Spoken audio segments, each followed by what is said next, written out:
Hello, this is Roxanne Shelton, and I am speaking about the social media and adolescents and how it affects them.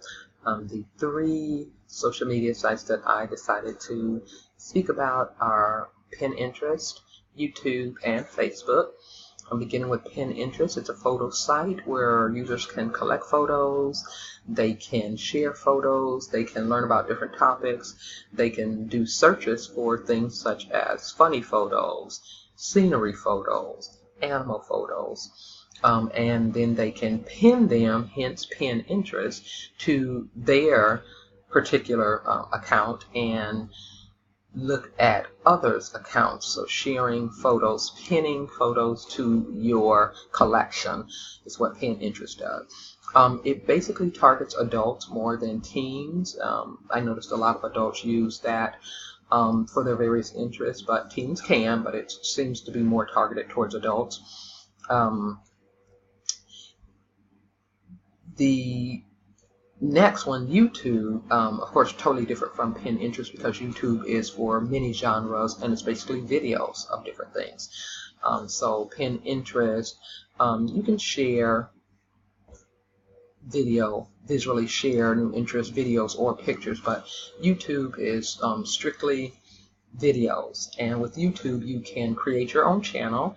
You can watch other videos or talks or whatever and do a like or dislike. You can follow, so you can subscribe to a channel. You may like, for instance, my 16-year-old daughter Cheyenne. She subscribes to a channel by some boys in Pensacola, Florida, who process these puppet shows, and they do all different scenes with puppet shows with different characters such as Mario, who's very popular, and she watches them, and because they have so many subscribers, they have millions of subscribers, so then they can start using YouTube as a business and make money. And they do. They have ads. Once you meet a certain number of subscribers, you can add ads to your page, and when you add ads to your page, you make money off those ads.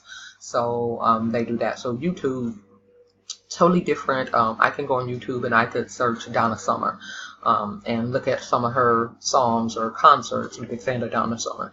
And anybody who wants to do a TED Talk, for instance, you can watch a TED Talk and get knowledge about anything. For instance, next session I have a statistics class, so I will be using YouTube to get a better understanding of statistics.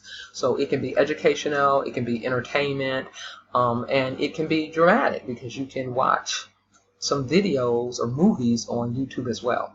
The last one is Facebook. Facebook, of course, is a site that started out by Mark Zuckerberg and his friend as a way for college students to talk to each other.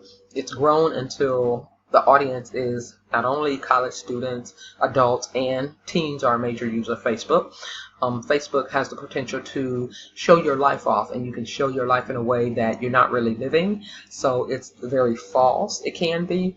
And with teens, that is what damages their self-esteem when they're on these types of sites, because they're looking at people who are portraying one type of life but maybe not living that, but they want everyone else to think they are. So they may have all these followers, all these likes, and showing that I have this and that, and other teens may feel like, well, why don't I have that? Why don't people like me like that? Or whatever like that. So it has the potential to damage self-esteem. So with Facebook, I would say that one, being able to post different topics, you can chat with each other, you can go back and forth, which is what happens a lot. Arguing, cyberbullying comes in the form of Facebook.